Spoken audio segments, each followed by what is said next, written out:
Saudaraku yang dimuliakan Allah Subhanahu wa taala. Nabi Nuh alaihissalam, menurut satu riwayat yang saya baca, umurnya waktu meninggal 950 tahun. Bayangkanlah itu 950 tahun. Berapa kali ganti KTP itu? 600. Saya kalau ganti KTP ini tak terlalu susah, karena insya Allah bisa lah diurus. Yang susah saya ini berapa kali pilpres ini. Lalu dengan 950 tahun itu dia masuk surga.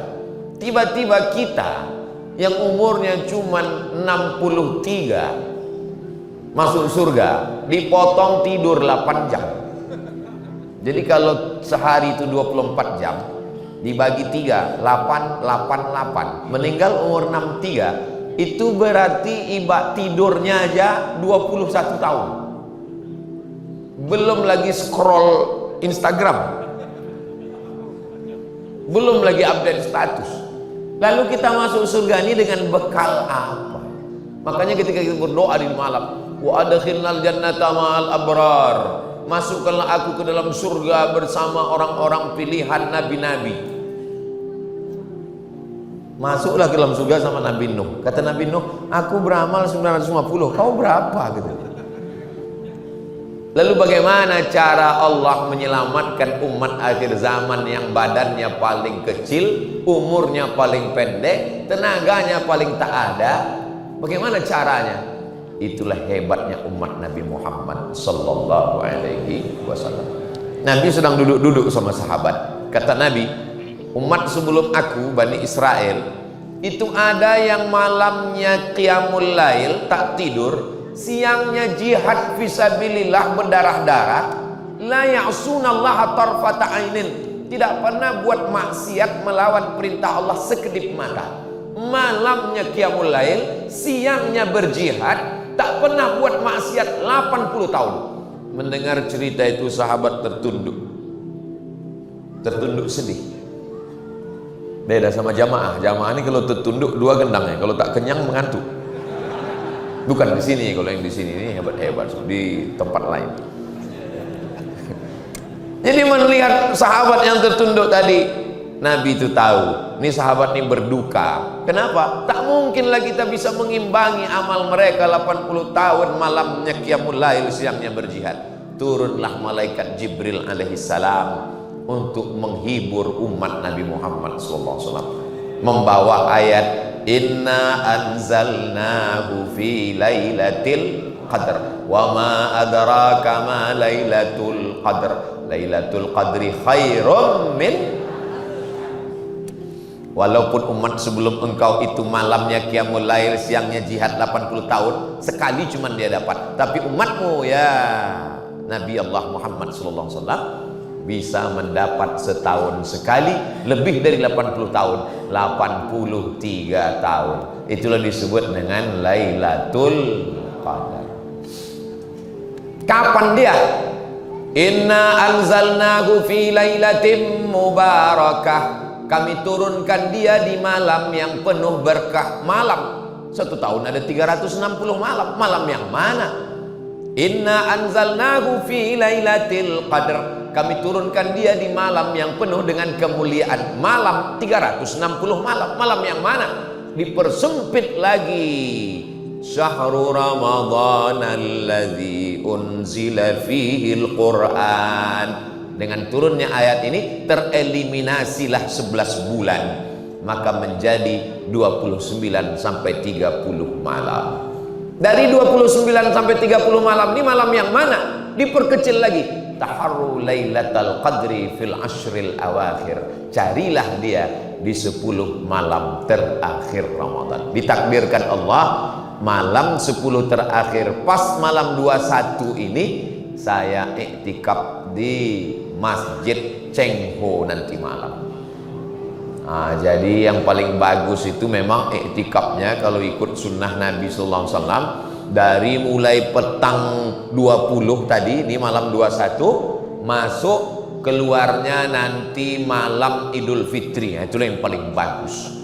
Itu paling bagus. I'takafa Rasulullah SAW fil ashril awakhir min Ramadan. Ma la yudraku kullu la yutraku jullu. Kalau tak bisa dapat semua 10 malam, itulah namanya iktikaf kalong. Malam di masjid, siangnya keluar. Kalau kami di Pekanbaru, kami susun dari jam 1 malam. Jadi besok malam saya di Masjid Raya An-Nur Pekanbaru. Malam pertama nih di Palembang, besok malam di Pekanbaru. Biasanya kami masuk jam 1. Dari jam 1 ke jam 2 tahsin, memperbaiki bacaan Quran. Dari jam 2 ke jam 3 tadabbur, surat-surat pendek yang biasa kita baca dalam sholat itu, supaya kita paham, menambah kekhusyuan sholat. Dari jam 3 ke jam 4 tahajud. Kebetulan di Pekanbaru jam 5 baru sahur. Dari jam 3 ke jam 4 tuh tahajud, qiyamul lail. Baru dari jam 4 ke jam 4.30 nya muhasabah zikir. Ada memang ustadz yang spesialis muhasabah itu. Kalau dia ngomong, menetes air mata kita. Saya pernah itu disuruh. Kebetulan malam tuh yang muhasabah itu tak datang. Saya diminta. Saya bilang, saya tak pandai muhasabah nih. Saya bilang, cemana membuat jamaah ini menangis? Coba aja lah Ustaz. Saya coba 5 menit, tak ada yang menangis. Lama-lama menangis saya. Saking tak ada yang menangis. Saking kan sedihnya saya, orang itu tak menangis saya. Lama-lama menangis jamaah itu. Rupanya kita ini kalau tak dilatih menangis ini tak bisa. Makanya mualam muhasabah itu latihan menangis sebenarnya. Tengok kanan menangis, kiri menangis, tak enak tak menangis pula kita kan. Tapi jangan menunggu muhasabah baru menangis. Fabku, kalau sanggup kau menangis, menangislah. Tapi kalau tidak menangis, maka buatlah dirimu menangis. Pejamkan mata, bayangkan apa yang kira-kira membuat menangis. Saya yang mudah membuat saya menangis kalau saya bayangkan wajah almarhumah mak saya. Itu mudah saya menangis. Saya menyesal kenapa tak saya bawa dia jalan-jalan, kenapa tak lebih kasih sayang, kenapa dia tak hidup. Itu membuat saya menangis. Tapi ada pula kawan mikir lain. Pas saya tanya, kau kalau kau pejam mata, apa yang buat kau menangis? THR belum cair Pak Ustaz ini. Jadi rupanya air mata nih, walaupun sama lubangnya keluar, tapi motivasinya itu lain-lain. Makanya ada orang menyebut dengan air mata buaya.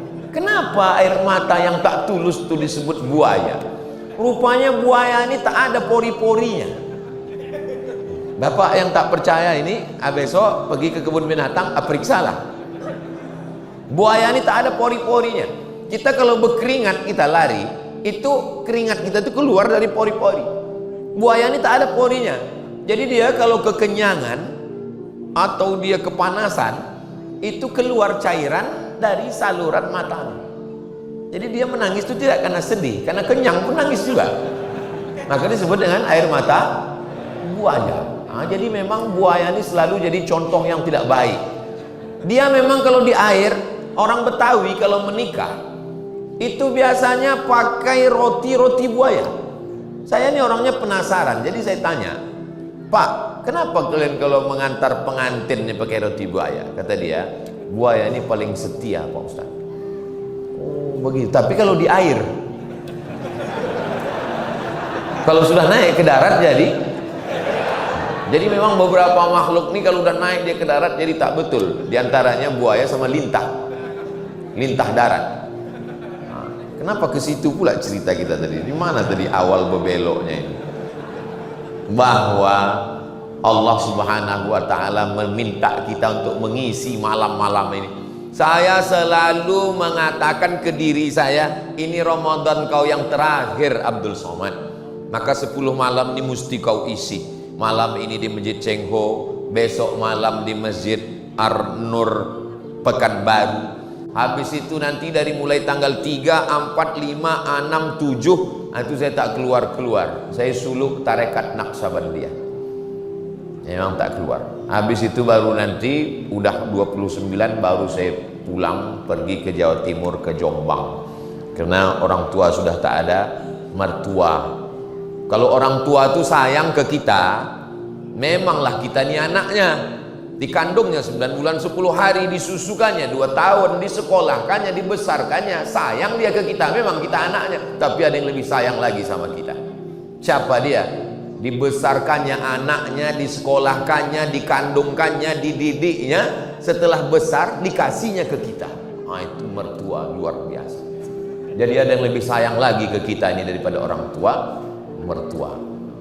Mudah-mudahan adik-adik, dari senyum kalian ini nampaknya belum dapat ini.